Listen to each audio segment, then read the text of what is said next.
নমস্কার।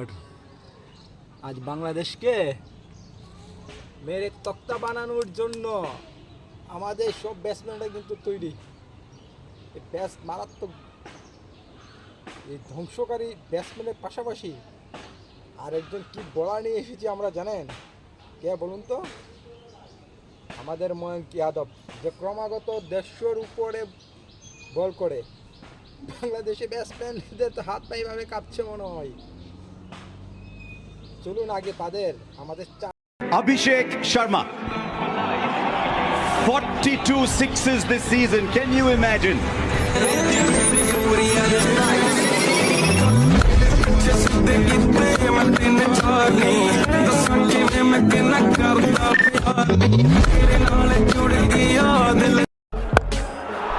Wow! Framed that shot, played on tension through the hands, stays on the ball and over the ball. Oh, that's just one of the best shots we've seen.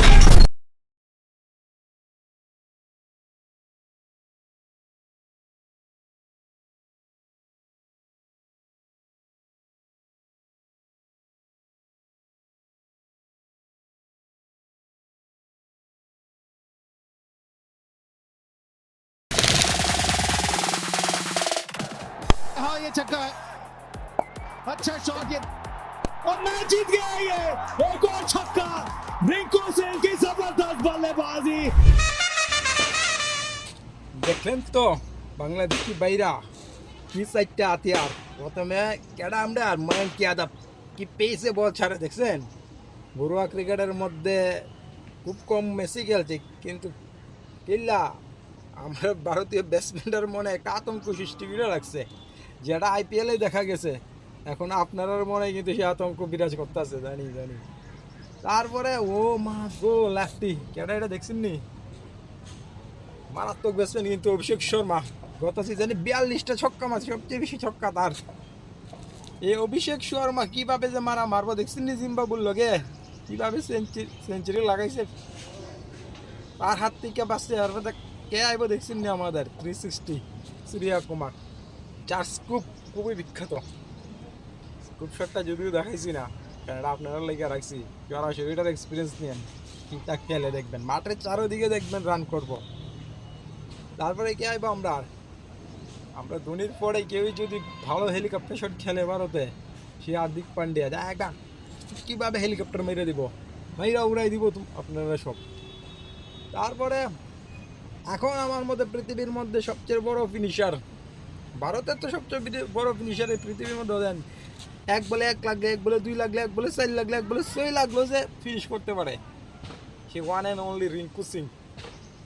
Say all lefty, দেখছেন না আইপিএলে? যেটা একটু দেখালাম ঝলকটা, 5 বলে 5 ছক্কা মেরে দিছে। কি ব্যাটসম্যান রে বাবা রে, তারা হাত থেকে বাঁচবেন?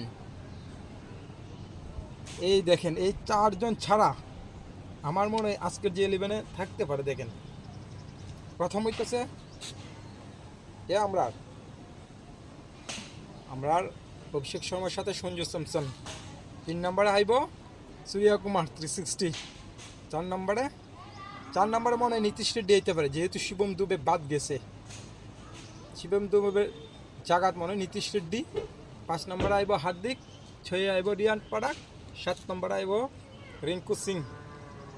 আর এদিকে যদি নীতিশ রেড্ডি খেলে, তাহলে আমার মনে হয় একটা স্পিনার বাড়াইতে পারে, সে যা বরুণ চক্রবর্তী হইতে পারে। আর নীতিশ রেড্ডি না খেললে আমার মনে হয় ওয়াশিংটন সুন্দর আইব। তারপরে আমরা নয় আইব আমরা ভালো একজন লেগ স্পিনার, খুব হাই রেটেড করি আমি যারে, রবি বিষ্ণুই। তারপর আমরা 10-এ থাকবো one and only Mayank Yadav. একদম গতির জ্বর তুলবো, আপনারা মাঠে দেখবেন। তারপরে আইব কে? তারপরে আর হরদীপ সিং 11। যদিও বাংলাদেশি বাইরের 11ই কিন্তু খুব ভালোই। বাংলাদেশি বাইরার আমার মনে হয় যে 11 হইতে পারে। প্রথমে তানজিম হাসান সাকিব, খুব ভালো ব্যাটসম্যান, লেফটি ব্যাটসম্যান। তার সাথে আমাদের সনাতনী ভাই লিটন দাস, হিটবিং ব্যাটসম্যান। 3 নম্বরে আসতে পারে তাদের ডিপেন্ডেবল ক্যাপ্টেন নাজমুল হোসেন শান্ত। 4 নম্বরে আমার মনে আসতে পারে মেহমুদুল্লাহ। তারপর বাকি আছে মেহমুদুল্লাহর পরে খুব ভালো একজন, কিন্তু তারা 4 নম্বরে আজ তাহিদ হৃদয়। খুব ভালো ব্যাটসম্যান, রাইট হ্যান্ডিং ব্যাটসম্যান, যা জায়গা দাঁড়িয়ে বড় বড় ছক্কা মেরে দিতে পারে। 5 নম্বরে আসবে অভিজ্ঞ ব্যাটসম্যান মেহমুদুল্লাহ রিয়াদ। 6 আসতে পারে জাকির আলী, তাকে নিয়ে তাদের দেশে অনেক মজা করা হয়। বাংলাদেশের একজন খুব উচ্চমানের কোচ সালাউদ্দিন প্রায় সময় কয় যে সে কালো বলে তাকে নাকি খেলানো হয় না। জাকির আলী সেও কিন্তু বড় বড় হিট করতে পারে। তারপর আমার 7 নম্বর মনে হয় একজন লেগ স্পিনার ইশাদ, খুব ভালো স্পিন বল করে এবং সেও কিন্তু হিট করতে পারে, ভালো ব্যাটসম্যান সে। তারপর 8 নম্বরে আসতে পারে মিরাজ 7 বা 8 খেলতে পারে। সাকিবের পর কোনো যদি অলরাউন্ডার ভালো অলরাউন্ডার থাকে সে কিন্তু মেহেদী হাসান মিরাজ খুব ভালো ব্যাটসম্যান এবং খুব ভালো বলারও কিন্তু। তারপরে মেয়ে থাকবে আমার মনে হয় থাকতে পারে কাটার মাস্টার মুস্তাফিজার। তারপরে 10-এ থাকতে পারে তাসকিন আহমেদ বা শরীফুল ইসলাম। কতজন হয়ে গেল? একে হতে পারে তানজিদ হাসান, আর 11 থাকতে পারে তারা তানজিম হাসান, আর একটা রাইট হ্যান্ডার বলার। এটা কিন্তু ভারত বিদ্বেষী এবং সনাতন বিদ্বেষী, কিন্তু ছেলেটা বল করে খুব ভালো গতিতে বল করে, লাইন তো খুব ভালো। একদিন সে ভয়ঙ্কর বলার হয়ে উঠবে বাংলাদেশের। মনে হয় খেলা জোরদারই হবে, তবু দেখা যাক কি হয়। মনে হয় আমরা ভারত 3-0 বা 2-1 সিরিজ জিতবো।